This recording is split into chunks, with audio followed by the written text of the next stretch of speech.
అనకాపల్లి జిల్లాలో ఉన్నటువంటి పరవాడ ఫార్మా సిటీలో రామ్‌కి ఎస్‌ఈజెడ్‌లో ఉన్నటువంటి అల్వేరా ఫార్మా కంపెనీలో ఏదైతే డయామిథైల్ సల్ఫైడ్ అనేటువంటి రసాయనం కడుపు మీద ఒక కార్మికుడి మీద పడడం వల్ల ఉత్తరప్రదేశ్ చెందినటువంటి గయా ఆన్సార్ అనేటువంటి కార్మికుడు గాయపడ్డాడు. ఈ కార్మికుడిని రాత్రి ఇంటికి పంపించడం, తర్వాత అది కడుపు మీద ఉన్నటువంటి ఆ రసాయనాలు పడడం వల్ల ఏదైతే డయామిథైల్ సల్ఫైడ్ పడిందో దీనివలన ఆయన కడుపు మొత్తం ఉబ్బడం, దాని మీద పెద్ద ఎత్తున దద్దుర్లు ఏర్పడడంతో హాస్పిటల్కి అగనంపూడిలో ఉన్నటువంటి ప్రభుత్వ ఆసుపత్రికి తరలించారు. దాని తర్వాత విశాఖపట్నంలో ఉన్నటువంటి ఒక ప్రైవేట్ ఆసుపత్రికి ఇప్పుడే తరలిస్తున్నట్లుగా సమాచారం వచ్చింది.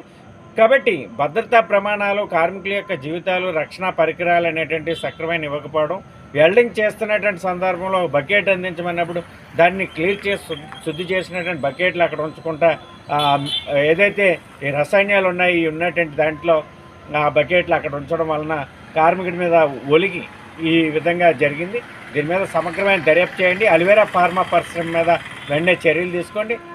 అల్వేరా యానిమల్ హెల్త్ ఏదైతే ఉందో ఈ కంపెనీల గతంలో కూడా అనేక ప్రమాదాలు చోటు చేసుకున్నాయి. కాబట్టి ఈ పరిశ్రమ మీద సమగ్రమైన విచారణ చేసి చర్యలు తీసుకోవాలని, ఏదైతే గాయపడ్డాడు ఈ కార్మికుడికి మెరుగైన వైద్య సేవలు అందించాలని సిఐటియు అనకాపల్లి జిల్లా కమిటీ డిమాండ్ చేస్తాం.